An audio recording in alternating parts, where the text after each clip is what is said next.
So this evening, I think the name of the talk is Discovering the Heart of Buddhism. Am I speaking loud enough? Can you? No. No? So this evening's talk is called Discovering the Heart of Buddhism. And that happens to be the name of the course that my students do when they first start training with me, and it's a course that they continue to practice right until they're enlightened. It's the underlying principles, if you like, the underlying principles of Buddhism expressed in experiential terms. So, what does that mean?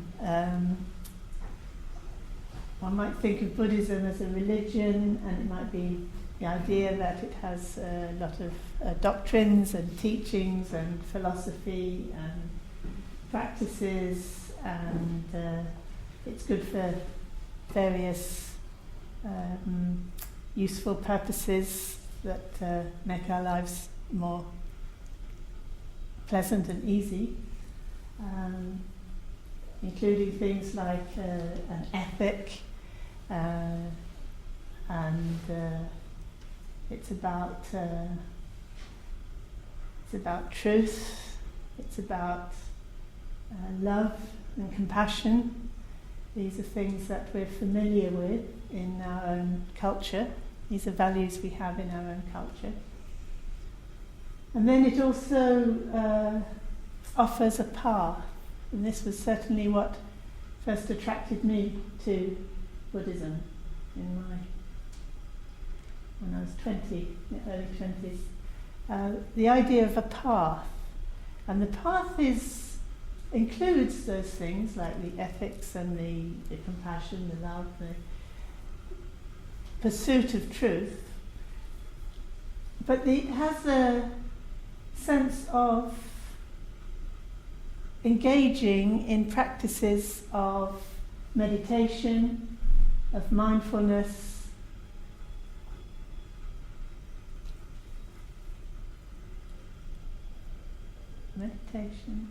mindfulness, that was it. Meditation and mindfulness are the three things. It's a path that consists of meditation and mindfulness. And this is, if you like, what's new. When I was 20 and I heard about the idea of a path, this is what attracted me. This is what I thought, there's a path and there's such a thing as meditation. And I think to some extent I realised there was such a thing called mindfulness, but since those days, way back in the late 60s, of course meditation and mindfulness have become more or less mainstream, whereas in my day they were far out weird. So things have moved along a lot. So all those aspects are important. The ethical part of it, leading a good life, being careful about what one does with one's body, speech and mind, because it has consequences. It's interesting that this is something that we in the West have concerned ourselves about for a long time, but not in the context of the idea of past and future lives and the effects of our actions on past and future lives. This is something that I notice not all Western Buddhists are at all interested in, that they're motivated to practice Dharma, practice the path for some other reasons, which I think is worth exploring. So whereas if you were teaching Buddhism to an audience in a Buddhist country, you would start by talking about past and future lives and how Dharma, the path is about preparing yourself for your death when you pass into your next lives. Now you've got the chance to do something that will affect your future lives. I find that isn't the way in for Western people, because that's not how they're thinking. But they're still motivated, they still want to know about the path, they want to know about meditation and mindfulness and so on. And truth, they want to know about truth, and they want to become more compassionate, and they want to become better people. They're interested in all of that. So I thought about it a lot, and my teacher encouraged me to think about it a lot. I think about it deeply with my husband as well. What is it then that we have as Westerners that draws us into Dharma and helps us to understand the fundamental principles of Dharma? Dharma being the truth, true nature of reality, if you like. And also the teachings that flow from that are in accordance with the true nature of reality, that bring positive consequences rather than further confusion. And one of the first things that I noticed when I started thinking about this is that we have a fundamental split in the way we think and talk about the nature of our being, nature of our experience. We talk about the mind, maybe mind. And we talk about heart.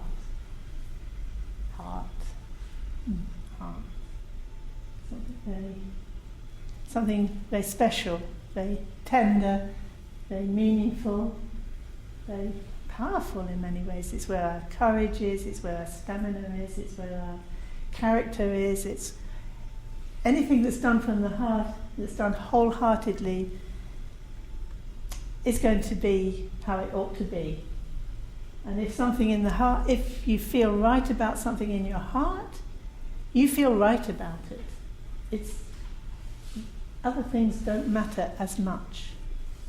And that's in our language, it's in our art, it's in our poetry, it's in our literature, it's in the way we talk, it's the way we relate to each other, that we have this language, if you like, of the heart. When I start a talk like this, or even start the course, if you like, emphasising the heart, I think I put off at least 50%, if not more, of the people I'm speaking to. I suspect that's to do with a lot of sentimentality that's associated with the heart. And the attraction of Buddhism is its rigour, its truth, its, if you like, even its intellectual rigour. It's not wishy-washy, kind of sugar-coated. We're all lovey-dovey. It's kind of more hard-headed, hard-hitting, real, about something that's real. And yet, when I talk to people who say, are put off in that way, and they say, I don't want to go into all that feeling type of stuff. I want something with more rigour. It doesn't take long before they start to show me that, in fact, it's not that they don't have any connection with all the meanings around heart. It's that they don't want to talk about it, which I think is fair enough. I don't want to talk about it because if it's anything, it's something that's very personal, it's very tender, very deep, very special, and if you start talking about it, it becomes just words. And there's often a lot of pain associated with that people don't want to talk about it because they're holding a lot of pain in their heart. And they can. And that's their strength and that's their power, and something that is to be respected. So to kind of say, come on, talk about the heart, use heart language. Why? We'll see. We'll see if that has any significance when we start following the path. We'll see when we start trying to use another word for the same thing that we're talking about. Can we talk about it in other terms? What it is that we intuit when we talk about the heart.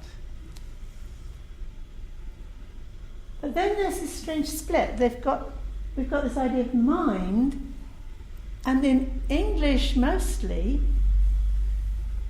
the way mind is used is not necessarily anything to do with the heart. In fact, it tends to contrast with it. So when we talk about mindfulness, it tends to have the sense of, with my attention, I'm up here with all my senses, focused on something that I'm putting my mind onto. So it's quite cognitive. I think cognitive has a very non-heart feel to it. It's kind of, yes, that's hard-headed science. But in actual fact, in the tradition, in the Buddhist tradition, there isn't this split. So when you say, for example, chitta, which is usually translated as mind, it's here. So when you read in the Mahamudra and the Dzogchen texts about the nature of mind, it's the nature of mind. But when you read it, and it talks about the mind, it talks about the nature of thoughts, it talks about the nature of the space out of in which thoughts are appearing. We can talk about that for decades without it really dawning that you're actually also talking about the heart.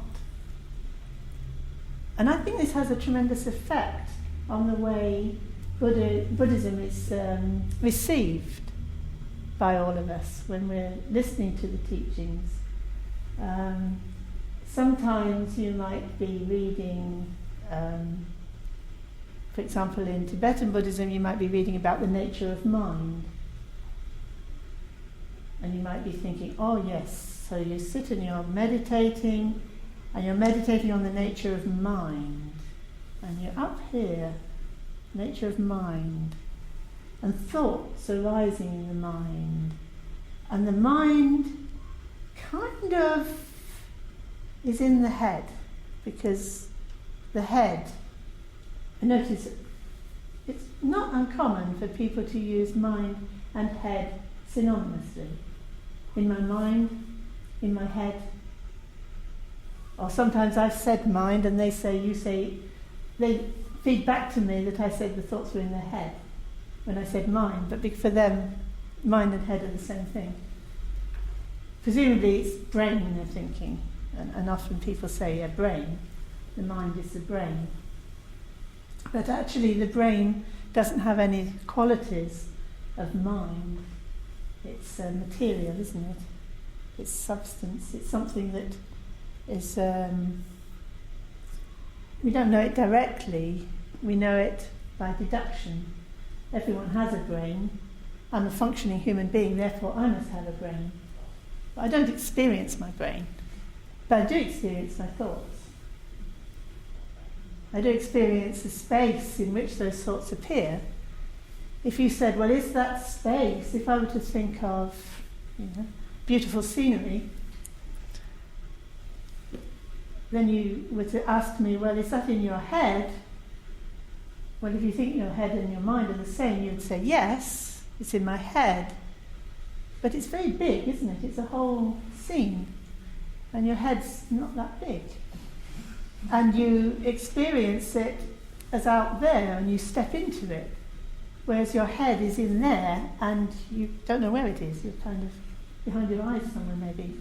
It's a completely different thing when you're talking about the space of your mind and the thoughts appearing in your mind. And I think that's a very good place for Westerners to begin. And you don't need to argue particularly about the brain. I mean, there's obviously some kind of correlation between mind and brain, but if we talk about experience, which is where I came in, you're talking about presenting the principles of Buddhism from the point of view of experience. You can talk about the mind without ever having to know anything about brain. You can change your mind, you can train your mind, you can open your mind, you can tame your mind without knowing anything about the brain. It's right there in your direct experience. So what happens when you say mind? What is it we're really, if we leave aside the head and brain bit? We talk about intelligence, don't we? I like the word intelligence because it's not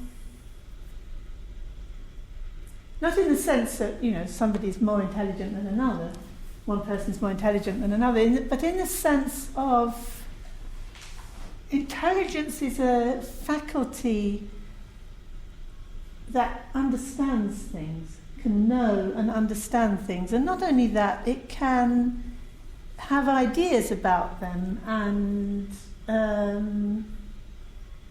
can use those ideas, can make things happen through reasoning and through planning and through understanding concepts more intelligently. It's kind of like it's a living, moving, whatever that is, that we're all using all the time in order even just to get out of bed. You have to have a certain intelligence about, it's morning, and I've got to get up, and have to use this limb rather than that limb, and I've got to... we're using it all the time. We have this intelligence. But what is this intelligence? And how far does it go? Where does it begin? Where does it end? These days we talk quite a lot about awareness. I like the word awareness. It has a sense of all-encompassing, holding. It's quite a human feel to it, doesn't it? It's not kind of clinical sounding. It's everyone's got awareness. We all have awareness, and it's a wonderful thing to have. I think that's generally the sense of awareness. Intelligence has a bit of a hard edge to it, but so I'd like to merge those two. It's the mind being awareness and intelligent awareness, something tangible that we're using all the time, we're well aware of all the time. And it's almost like it's there, and into it appears knowledge, thoughts. And sometimes we call the thinking and the thoughts and the knowledge, we call that mind too, don't we? That there's a thought in my mind. Is the thought separate from the mind? No, of course not. It's the mind. It's the mind that's thinking. The thought is it is the mind. It isn't something separate from the mind. The thought can't be something other than the mind, can it? I don't think there's any way of thinking that a thought isn't the mind. And even I think in some languages you only have the words thinking for the mind. What's thinking is the mind, or thinking itself is the mind. In English we do have this other sense that it's also the space in which the thinking occurs, so that even when you're talking to a child, you can talk about the child. Can you imagine something in your mind? Can you think of an elephant in your mind? They would know mind was some sort of big thing, and then they'd think of an elephant and you'd say, well, what is that elephant? Is it really there? No, it's my mind, wouldn't they? And it's a very simple use of language in English. It's both the one that's the source of the idea, and it's also the idea itself is mind. They're both mind, and there's a sense of space around that. It's the space of the knowing aspect, spacious and open, clear, some sort of clarity about that, luminosity in that it's things can appear in it. It's not just, nothing at all. It has a kind of power for things to appear in it, and when things appear in it, you know them, they're knowledge.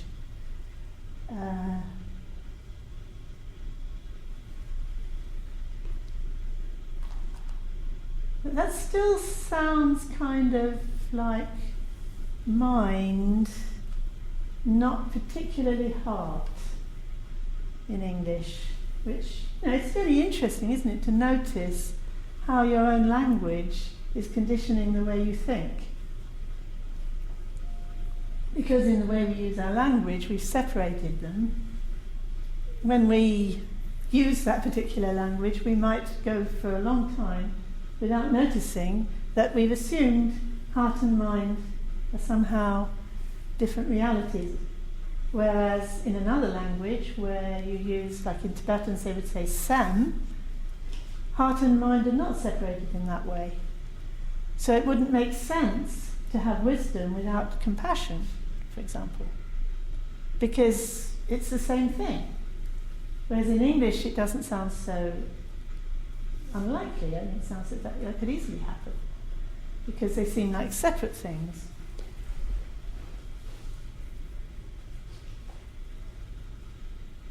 And as I said earlier, it isn't just love and compassion that we associate with the heart and get cut out when we go into the mind as being space and thoughts and knowledge. Qualities like courage, honesty, humility, tenderness, they're kind of somewhere, they're not included in. So if we're going to really understand the heart of, or even discover the heart of Buddhism, we have to realise that we're looking for something that isn't divided into heart and mind. Something that actually incorporates all the qualities of heart and all the qualities of mind, which is I'm grateful to the English language for, that we can encompass it all in 2 words at least, if not 1.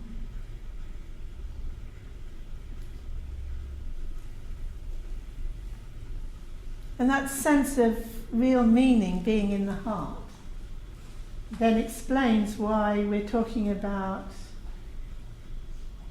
discovering the true nature of the mind, the true nature of the heart mind, our true nature, you could say. What we truly are in ourselves, what we are in ourselves.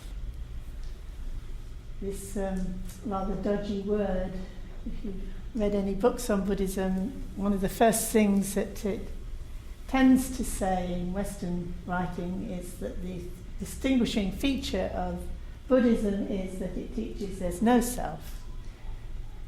Has everybody come across that kind of statement? I think it's common enough. Which sounds as if somehow when you look into the nature of your being, into the nature of your heart, your nature of your mind, you're going to find you don't exist. And often I find Westerners really like that idea.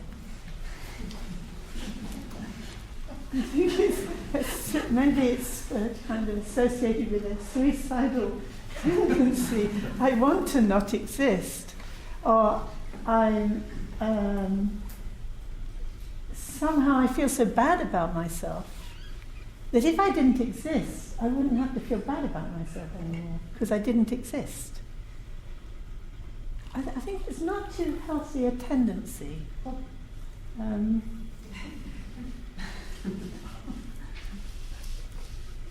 think it works up to a point for a while, but after a decade or two, you just find you're drying up. You're just becoming just kind of, you're holding this view that, there is no self, so therefore I don't matter. And I'm carrying it around with myself, and I'm trying to convince myself I don't matter because I don't exist. And I've adopted a view, actually. I've adopted an idea or a view which is quite, if you like, anti-life. Because the mind, the mind and the heart are so alive. And they're what you essentially are. So when it says, well, I don't have a self, I don't matter, I'm not anything, what are you saying? It can't be true. But then you say, but yes, in Buddhism they're saying this all the time. They're saying that, when you examine your body, you examine your feelings, you examine your thoughts, your habits, your moments of consciousness, you examine those 5 skandhas, you examine all that, you don't find anything substantial, you don't find anything that lasts, you don't find anything that's permanent. It's all conditioned. It's all like a dream and an illusion. And you examine that, and you really take that to heart, and you look, and it's true. It really is. Everything is not even impermanent. It's not even there. When you say something's impermanent, it's like it's there for a moment, and then it's gone. But when you look really closely, it's not even there for a moment. This is maybe change the language to say it's empty. It isn't anything. It's like a rainbow. When you go and look for a rainbow, there's the rainbow. It's landed here in this room. I go to find the rainbow. I can see the rainbow. We all agree there's a rainbow, but when I look for the rainbow, I don't find any rainbow. So what does it prove? It proves that something very strange about the rainbow. We all agree there is a rainbow, so it's not the same as there being nothing there at all. And we all agree it's caused by conditions. So, it's got a certain level of reality. But is that the end of it when it comes to what we are? Are we just like rainbows? Because if we are, why do we matter? If we're just illusions. And if suffering is just delusion, then why does it matter?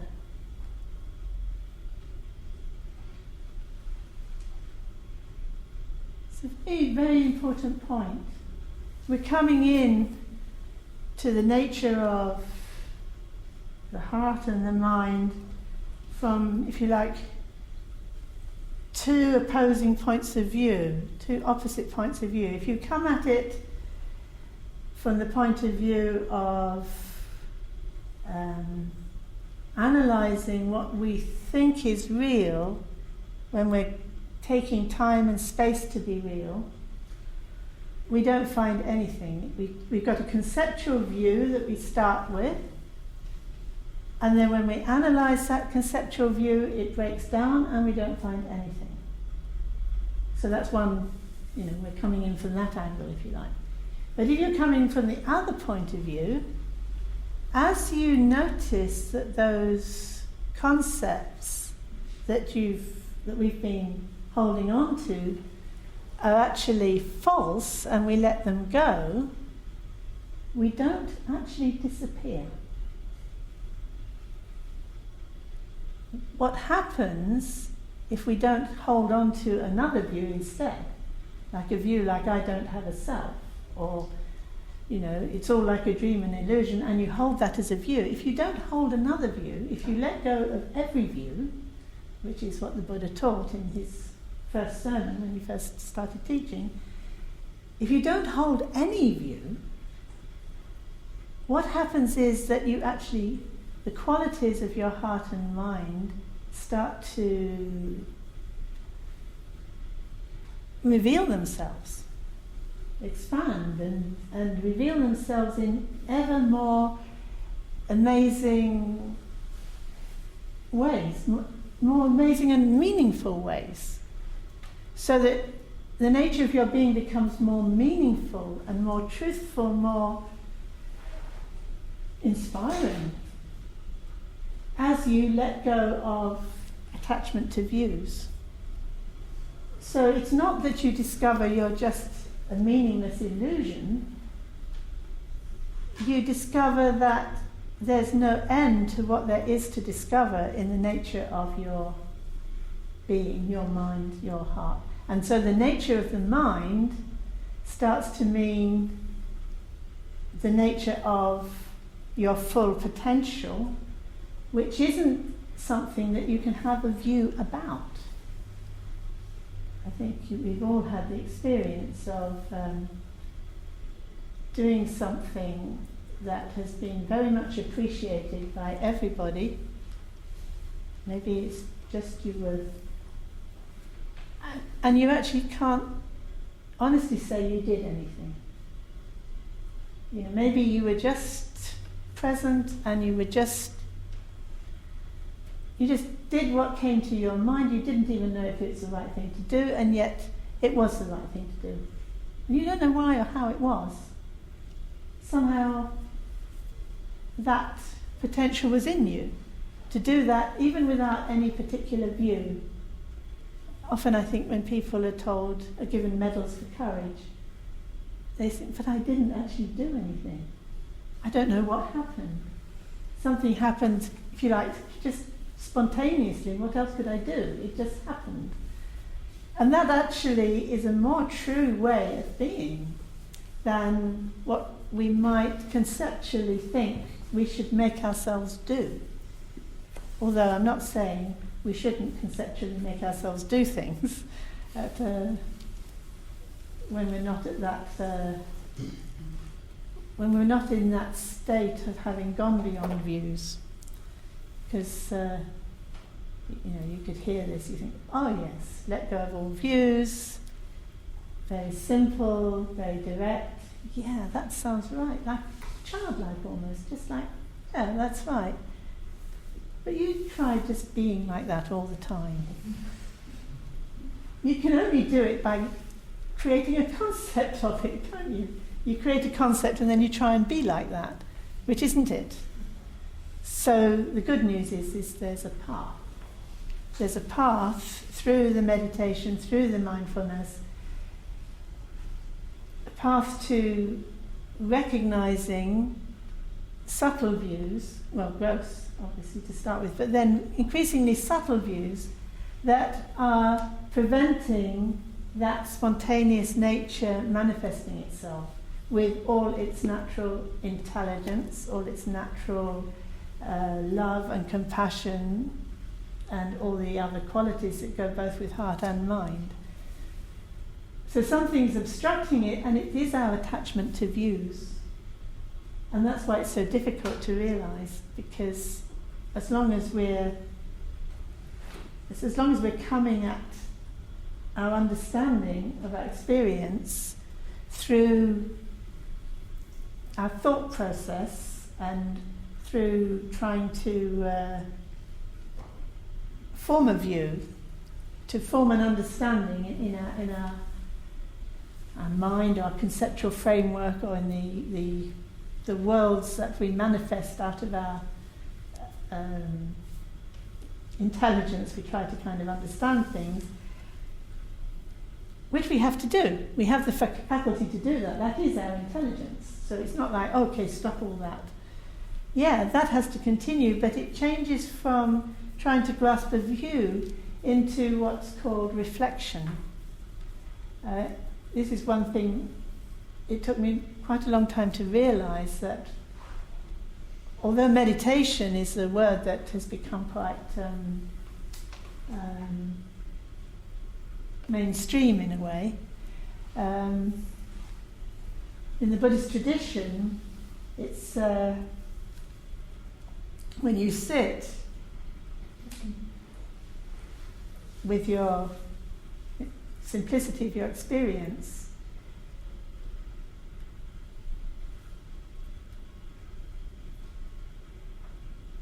it requires reflection. We don't naturally, I say naturally, we're not natural. We're too attached to our views, we're too complicated. So we're not natural enough to just sit simply. What happens is we're actually busy fitting things into our preconceived ideas. So even when we try to sit simply, to meditate, there's, just for example, there might be a voice that's saying, you should be stopping your thoughts. You are thinking too much. You're thinking, you've got so many thoughts in your mind, you can't even meditate today because you're thinking too much. You've got far too many thoughts. That is a view, actually. It's just another thought, actually, but you're believing it. You're giving it your allegiance. At the back of your mind, you're thinking it's true. I'm a rubbish meditator. You're believing it. You're giving it your allegiance. You get up and you say, "Oh, I had a terrible meditation. Nothing happened at all." Nobody said anything had to happen when you meditated, but there was a view you held. So what are you going to do about that? You're going to have to reflect on it. Maybe you go back to the instructions you were given when you started to meditate, or you go back to things that your teacher has said, and you think to yourself, well, what I'm doing isn't what they're saying, because I actually have these views. And how many do I have? For example, let go into space. Let go of thinking, just notice it, and just relax into spaciousness of your mind. Can you do that without having a view? It takes decades, I found, to even notice how many views I have associated with space. I think, space, okay, fine, space. Then after a time I realise, when I think space, I think in front. What do I think about? It's how it separates from behind. Somehow I've got some wall thought that keeps all the space in front. So that's a view. There's no wall there, so why isn't it both back and front? So then I might be able to get a little sense of it being up and down and around everywhere. And then I notice the space ends where my body begins. I have a view that space is blocked by my body. But I don't really believe that. So again, to simplify it, you need to reflect a bit and think, okay, I've noticed now that I'm blocking the space. Where my body is, I'm thinking there's no space. But that's a thought, that's a view. I don't need to hold that view. I could let it go, and then maybe the space is inside and outside and all around, and then, that's fantastic. Briefly. But the habit keeps coming back, so obviously I need to practice more until I've worn that habit out like an old shoe, but at least I'm aware of it. And then I've been meditating and I'm thinking, that's getting really nice and spacious now. And I'll go out now for a walk. Look at the sky. So when I was inside, space reached to the walls. But they stopped at the walls. I had a view that space stopped at the walls. But actually when I'm outside, it goes on and on into space, and that feels so great. So that could be like that when I'm sitting in meditation. It could be that vast. How vast? I notice I've got another view now. Space goes on and on and on in all directions equally until it fizzles out. And then what lies beyond what fizzles out? Is it still space? Yes. And how far? Does it go to the end of the universe? You might go for it. Yeah, it goes to the end of the universe. It's the whole universe. The space is just going to the whole universe. But you still notice there's this view that somehow you could measure it and it goes out somewhere and then somewhere. It must end somewhere. I just get very vague, but I don't actually experience without that boundary of vagueness, or could I? Is that just another view? And so it goes on. You can experiment with your meditation, with your awareness, and notice views. And then also notice, each time you drop a view, what's actually happening with your experience. Sometimes it can be really frightening. I'm sitting here cheerfully, talking to you about this. It could actually freak you out. Because those views that are gradually emerging as you become more subtle in your meditation, they actually are held in your body. And you can have physical, very strong physical reactions. In fact, you have to prepare your body to be able to receive, what can you say, the power really of the insight that can come through once you start letting go of your views. And then we notice that in a small way, don't we? We notice it when we're being worried about something, very tense. And then you find actually there was nothing to worry about, it was all right really. Your body changes immediately. So that, and those of you who've been working with any kind of body awareness knows that there's a tremendous amount that can be done exploring, holding on to thinking and working with awareness of the body. So again, it's holding on to views is what's actually,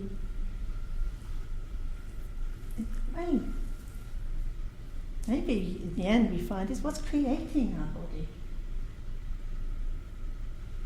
But let's not go that far. Maybe just keep it simple. It's certainly affecting it very strongly.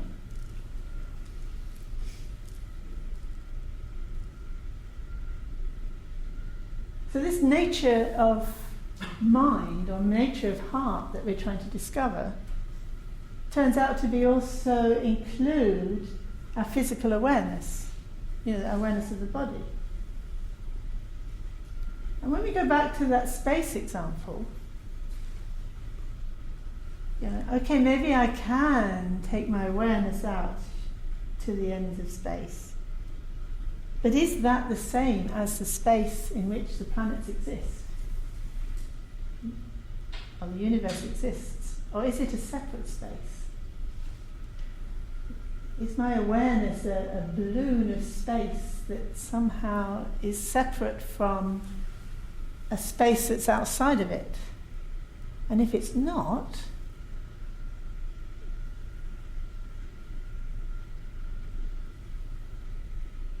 that would be very strange, wouldn't it? It would be like the whole of the universe was inside our awareness. But if it's outside of awareness, where's the edge? Where's the boundary? So as you examining these assumptions that we're making, you're discovering something not only about your body, but also maybe something about the nature of reality itself, which of course includes all other beings. So when we talk about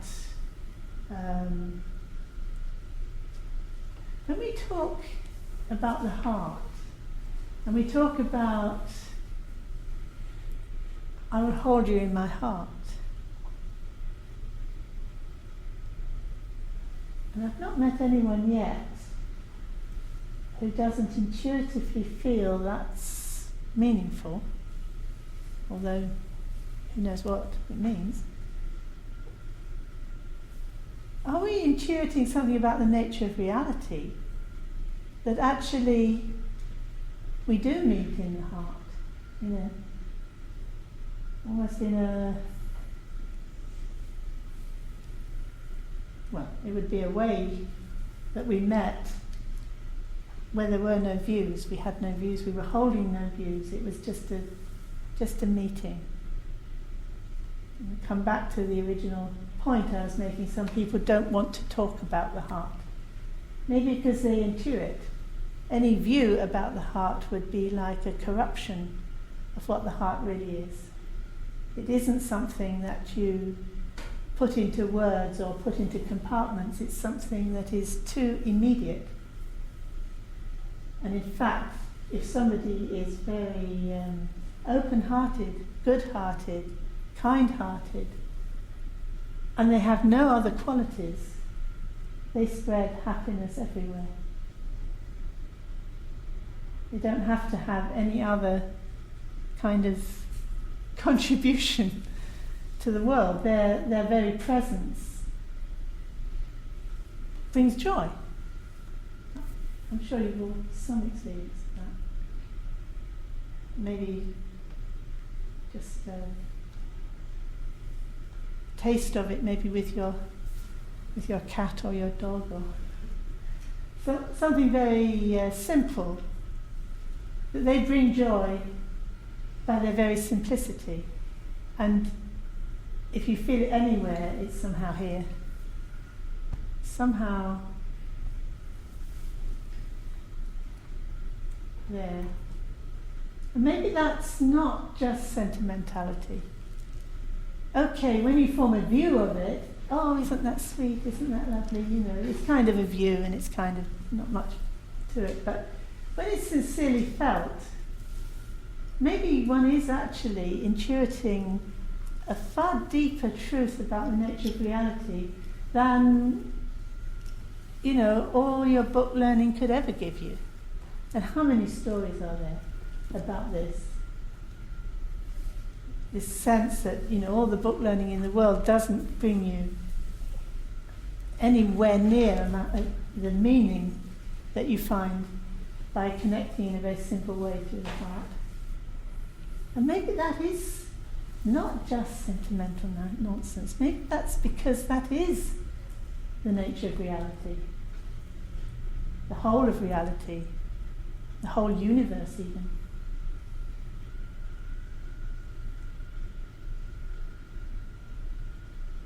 And not split that. It doesn't have to be split from the intelligence, the knowledge, the thinking, all the other faculties that we have. It's always there. Those faculties are always there to some extent, but the one that matters is this heart, discovering the heart. And we don't make the heart happen, we discover it, it's there.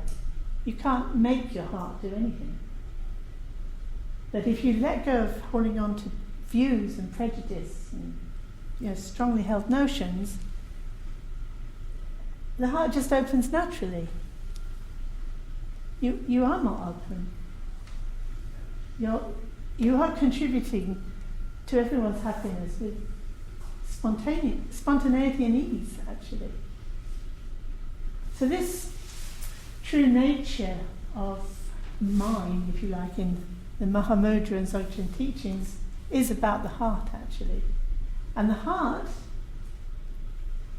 in this sense, isn't just the soft, warm place at the centre of your chest, but it's actually the indestructible essence of the whole of reality, of the universe, if you like. And it is inseparable from those qualities of intelligence, wisdom, and compassion, love and compassion. And this bodhicitta, this awakened heart, does have the power to bring happiness and to remove the sufferings of others spontaneously, just through its simplicity, through its simple power, that you can discover within yourself. And the way you discover it is by letting go of views. And the way you let go of views is through reflection. And then when you recognize the true nature of, as you reflect, you recognize, that's not true. Oh, that is true. And as you recognize, oh, that's not true. I'm always thinking that, but it isn't really true. So can I stay, even for a moment or two, with what I really believe is true, which must be true? Can I stay for a moment or two, simply with my heart, without any views? Or can I stay simply with my awareness, without clinging to any views? Can I just be that simple, even for a few moments? And those few moments are the meditation. And the good news is that a few moments of that is like taking an axe to the trunk of a great tree. It weakens the whole tree. So if you think of the tree as our rootedness in confusion and ignorance and suffering, every time we have a moment that lets go of views at a very deep level, we weaken the whole tree. Eventually it will die. It will collapse by itself. So rather than having a project of, I've got to be better, I've got to get rid of myself, I've got to improve myself, I've got to be a better person, it's like, if I can just find those places where I'm holding on to views and just let them go, even for a moment or two, that is real meditation. And that will weaken the whole edifice of my confused view of the world. And sometimes that, when that all collapses, it comes through as if it had nothing to do with you at all. And in a sense it didn't. Because it was what your true nature was from the very beginning. You didn't have to create it, you didn't have to do anything. It was already there, but it was covered over by these strange, bizarre views that we hold on to. Obviously the most gross ones are when we have this very egocentric notion about how important we are. And I must have what I want and I must have it now.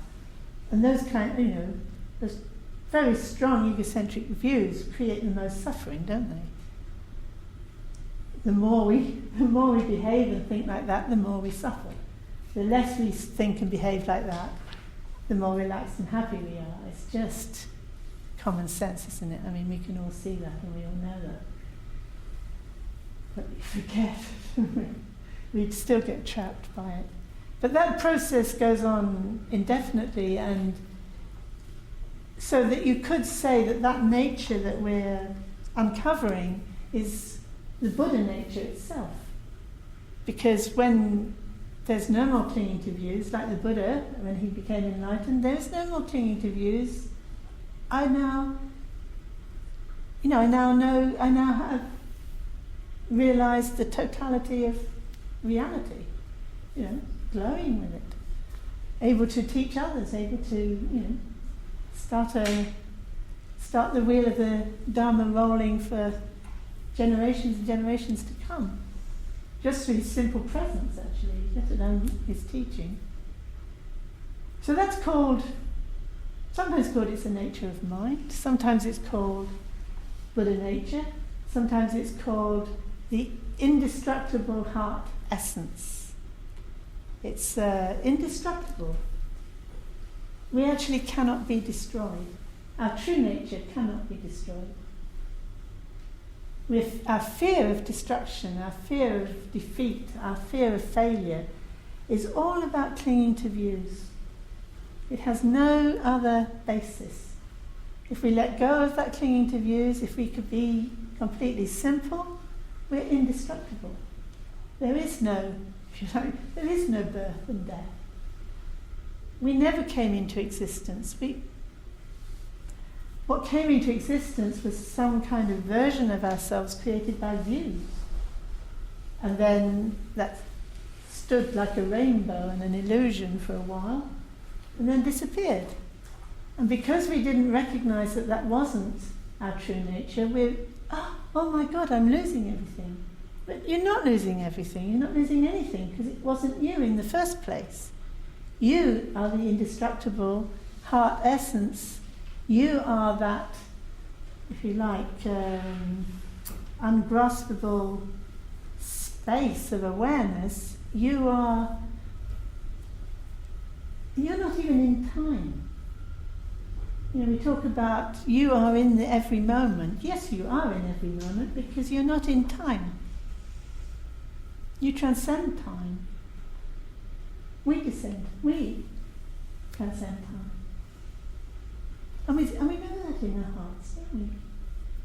I will love you forever. I will always be there for you. We make these ridiculous statements. But they're not so ridiculous. They're not so ridiculous. We're intuiting something that's completely true about the true nature of reality and of our own being and our own nature. So we have these different names for it in Buddhism. I sometimes think, wouldn't it be simpler to have just one name that we use all the time and we all agreed about what it meant? But actually, it doesn't quite work like that, does it? Because if you have the same word all the time, you get a bit blasé about it. And it's when you hear it said in a different way that you wake up and you start to reflect more on what does it really mean. So these technical Buddhist terms and ideas and ways of talking, maybe they're not so, maybe there's a function to them. Or even different symbols for them. You get the Dharma wheel is one symbol, or you get other symbols. The Buddha image is a symbol, isn't it? You get other symbols, Buddhist symbols. They're very familiar to everyone. But that the symbol can evoke the whole meaning of what is our true nature, what is the Buddha nature, what is the true nature of mind, and that, crystal is one that's often used in Dzogchen and Mahamudra. The idea of a crystal which reflects all the world, is reflected in it, and is inseparable from it, but it itself is unchanging. It's another symbol that could help you to recognise your own true nature, to recognise your Buddha nature, if you like, without clinging to any views. And that, not clinging to any views, or there's other terms for that as well in Buddhism, but if you like, the whole history of the Buddhist tradition has been, many texts and commentaries about different ways in which you think you've cut through all views, but actually it can be shown that you haven't really, because you're still holding on in a different way that you hadn't noticed. And this is a lot of what different Buddhist schools are arguing about and talking about and debating about. What is actually, finally, this amazing state where one's not clinging to views? And actually you're never going to know it as long as you cling to views. Which implies there is another way of knowing that isn't clinging to views. And what's that? That's what we have to discover, this other way of knowing. So when you talk about discovering the heart of Buddhism, it's like discovering this other way of knowing that is so simple and is so intrinsic to the nature of our being, to our mind, to our heart, to our body, to the universe, to all our feelings. It's a challenge, isn't it? It's a challenge.